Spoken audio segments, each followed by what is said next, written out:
Lebih dari 1 jam kemudian, Chen Ping membuka pintu dengan banyak keringat.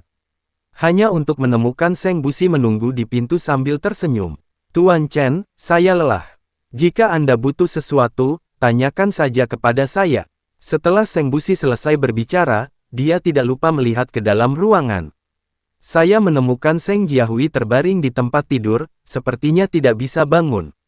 Dia merasa lebih bahagia. Tuan Seng, ada yang ingin kutanyakan padamu. Chen Ping memberitahu Seng Busi tentang istana Guanghan. Setelah mendengarkan kata-kata Chen Ping, Seng Busi berkata tanpa ragu, tidak masalah, saya akan segera melakukannya. Bawa anak-anak keluarga Seng ke kota Nanjing. Meskipun kekuatan keluarga Seng kita secara keseluruhan lemah, kita dapat menarik lebih banyak jimat formasi dan bantuan. Petik 2. Terima kasih banyak, Tuan Seng. Chen Ping berkata dengan penuh rasa terima kasih. Ayah, aku juga ikut. Saat ini, Seng Jiahui, yang sedang berbaring di tempat tidur, berkata, jika kamu tidak pergi, Ting Dewa di rumah saja dan besarkan bayinya. Seng Busi segera membalas. Chen Ping terdiam beberapa saat setelah mendengar ini. Bagaimana dia bisa membesarkan bayi sekarang? Ayah, bagaimana ayah tahu kalau ayah pasti akan hamil kali ini? Seng Jiahui bertanya dengan jelas. Saat ini, Seng Busi tercengang. Dia tidak tahu apakah dia akan berhasil kali ini.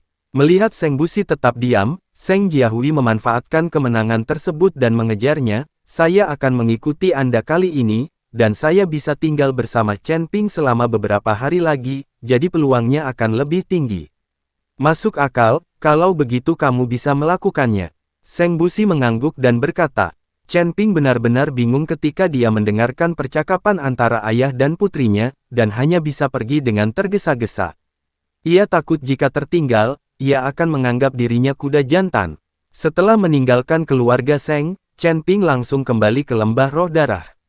Melihat Chen Ping kembali, apakah itu hantu gunung iblis Lao atau Luo? Zhou Hai dan yang lainnya sangat bersemangat. Terutama Baiqian dan Huo Feng, mereka langsung melompat ke pelukan Chen Ping, mengabaikan orang-orang di samping mereka. Terlihat bahwa mereka sangat merindukan Chen Ping. Tuan Chen, tampaknya Anda telah memperoleh banyak hal dari pencarian Anda untuk batu iblis surgawi kali ini. Anda telah mencapai alam kesengsaraan tingkat keempat, dan aura Anda jauh lebih kuat. Luo Zhou Hai memandang Chen Ping dan berkata dengan kaget. Masih ada keuntungan, tapi tidak banyak. Ketika Chen Ping mendengar energi abadi dan cairan spiritual di Sekte Suci Janji, dia merasa patah hati. Tuan Chen, apakah Anda tidak menemukan batu ajaib itu? Hantu gunung setan tua bertanya. Ini digunakan untuk membentuk kembali tubuh Feng Mo. Tanpa batu iblis surgawi, akan sulit bagi Feng Mo untuk membentuk kembali tubuhnya. Ketemu, saya sudah memberi tahu senior Feng Mo dalam perjalanan. Saya pikir dia akan tiba dalam 1 atau 2 hari. Itu juga akan berubah. Petik 2. Hantu gunung setan sangat bersemangat. Jangan terlalu senang terlalu dini. Kapan senior Feng Mo akan mendapatkan batu iblis surgawi? Juga tidak diketahui apakah dia berhasil membentuk kembali tubuh fisiknya. Petik 2. Saat ini aku ingin kalian semua siap mengikutiku ke kota Nanjing kapan saja.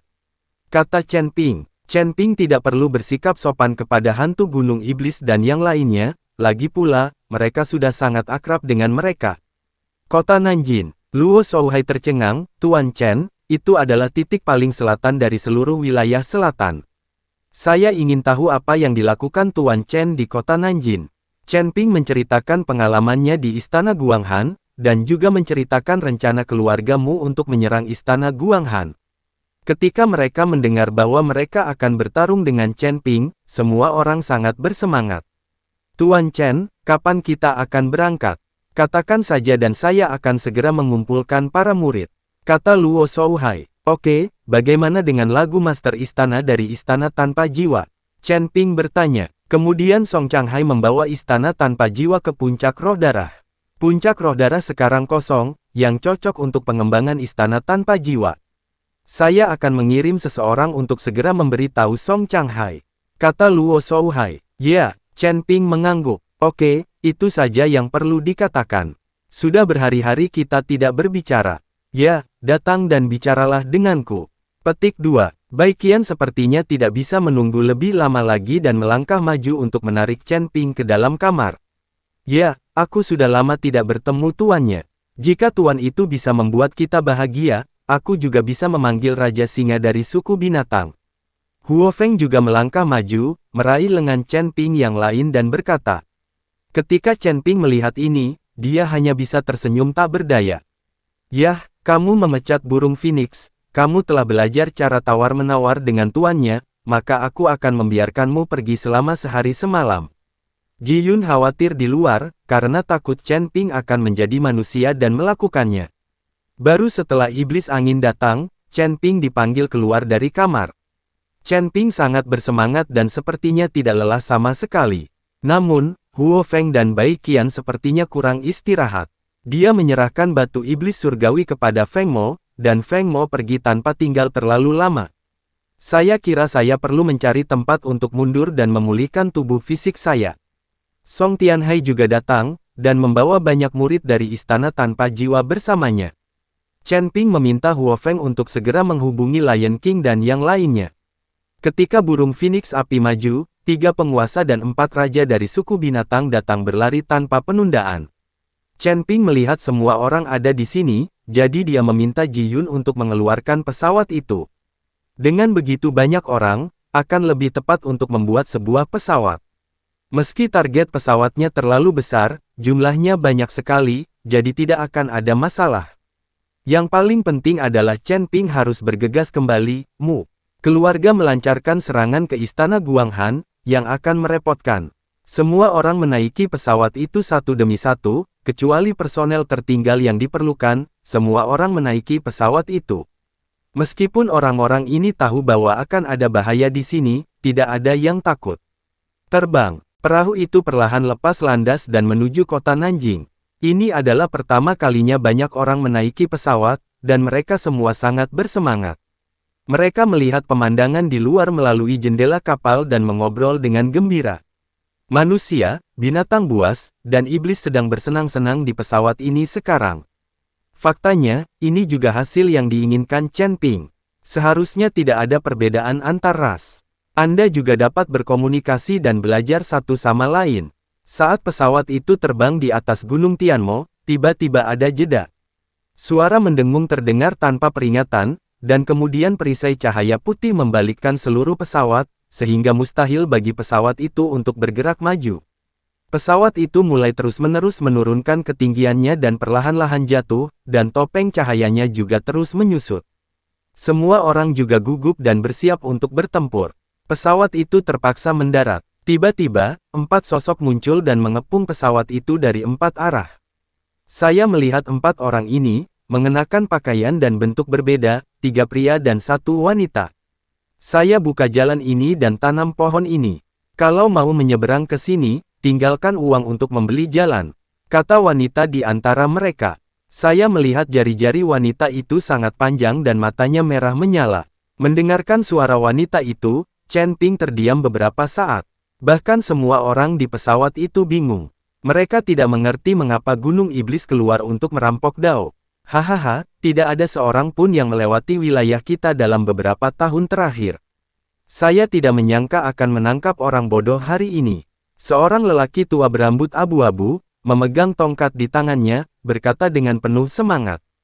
Tidak, masih ada orang yang belum mengetahui wilayah 4 pemburu terkenal kita dan berani lewat sini. Aku sangat berharap ada beberapa gadis di pesawat ini yang bisa makan daging untuk kita. Aku lelah menghadapi gadis api sepanjang hari. Seorang pria kekar menjilat bibirnya dan berkata, "Bah, kamu orang jahat, aku masih tidak ingin melihatmu." Gadis api itu meludahi pria besar itu.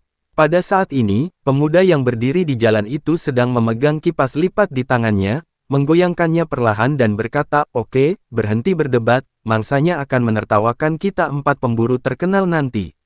Chen Ping dan yang lainnya merasa menarik mendengarkan suara beberapa orang di luar pesawat. Bagaimana kita bisa melewati keempat orang ini? Song Tianhai berbicara saat ini. Tuan Istana Song, apakah kamu kenal keempat orang ini? Chen Ping bertanya. Keempat orang ini semuanya adalah pembudidaya iblis, dan mereka juga gila. Mereka adalah Raja Gunung Tianmo dan selalu disebut 4 penangkap terkenal. Artinya tidak ada satupun yang tidak bisa ditangani oleh mereka berempat, dan tidak ada satupun yang tidak bisa ditangkap oleh mereka berempat. Kata Song Tianhai dengan ekspresi jijik. Sakit saraf. Chen Ping tidak bisa menahan senyum. Jelas sekali bahwa Song Tianhai sengaja mengejek keempat orang ini. Hanya mengandalkan formasi tadi untuk memaksa pesawat berhenti membuktikan bahwa keempat orang itu cukup mampu. Aku akan turun dan menemui keempat orang gila ini, kata Chen Ping, dan hendak turun dari pesawat. Tuan Chen, kami akan pergi bersamamu, kata Luo Shouhai dan tetua hantu Gunung Iblis. Tidak, mereka berempat tidak bisa berbuat apa-apa padaku. Jika aku benar-benar bukan tandingan mereka berempat, kamu pasti punya waktu untuk keluar. Setelah Chen Ping selesai berbicara, dia membuka pintu dan keluar. Ketika mereka melihat bahwa itu hanyalah seorang biksu kelas 4 di alam kesengsaraan yang keluar dari pesawat, mereka berempat menjadi lebih sombong. Wah, apakah kamu satu-satunya yang ada di pesawat itu? Melihat Chen Ping berjalan ke bawah, pria kasar itu bertanya. Kamu pria yang kasar, menakuti adik kecil. Yan Nu memelototi pria kasar itu, lalu mendekati Chen Ping dengan senyuman di wajahnya dan berkata, adik, jangan takut, adikku akan melindungimu. Beritahu adikmu, siapa lagi yang ada di pesawat itu? Saya satu-satunya di pesawat itu, kata Chen Ping. Kamu kentut, bagaimana bisa pesawat sebesar itu hanya kamu? Saya yakin tidak masalah meskipun adik laki-laki itu sendirian. Yan Nu memutar tubuhnya dan terus melirik Chen Ping, setelah beberapa saat, jika kamu bermain dengan adikku sebentar, adikku akan melepaskanmu. Melihat penampilan gadis api, Bai Qian dan Huo Feng di pesawat itu sangat marah. Jalang, jalang sialan, Huo Feng berteriak dengan marah. Aku akan turun dan membunuhnya. Sungguh memalukan melihat sifat centilnya. Bai Qian juga mengutuk. Tentu saja ini dia. Aku langsung melihat nyala api keluar dari mata gadis api itu, dan nyala api itu menari-nari di ujung jari gadis api itu, seperti peri. Bermain api, aku sangat ingin melakukannya. Chen Ping menjentikkan jarinya, dan bola api anggrek muncul. Segera, apinya berubah menjadi mata merah, lalu putih lagi. Itu berubah beberapa warna berturut-turut, yang mengejutkan gadis api. Kamu, bagaimana kamu tahu api pamungkas? Yan Nu memandang Chen Ping dengan tidak percaya dan bertanya. Saya tidak tahu bagaimana saya memahaminya. Chen Ping tersenyum naif. Yan Nu, apa yang kamu bicarakan dengannya? Biarkan dia mengambil semua barang berharga dan kemudian membuka pesawat untuk kita periksa. Pria kasar itu berkata dengan tidak sabar. Yan Nu sedang menatap Chen Ping, dan tiba-tiba nyala api diayunkan ke arah Chen Ping. Nyala api menyeret aliran cahaya yang panjang dan langsung menuju ke pintu Chen Ping Ping. Yan Nu tahu bahwa transformasi Chen Ping menjadi api pamungkas barusan sudah sangat jelas. Chen Ping tidak berbahaya seperti yang terlihat di permukaan. Seorang biksu tingkat 4 di alam kesengsaraan sebenarnya memiliki beberapa jenis api pamungkas normal.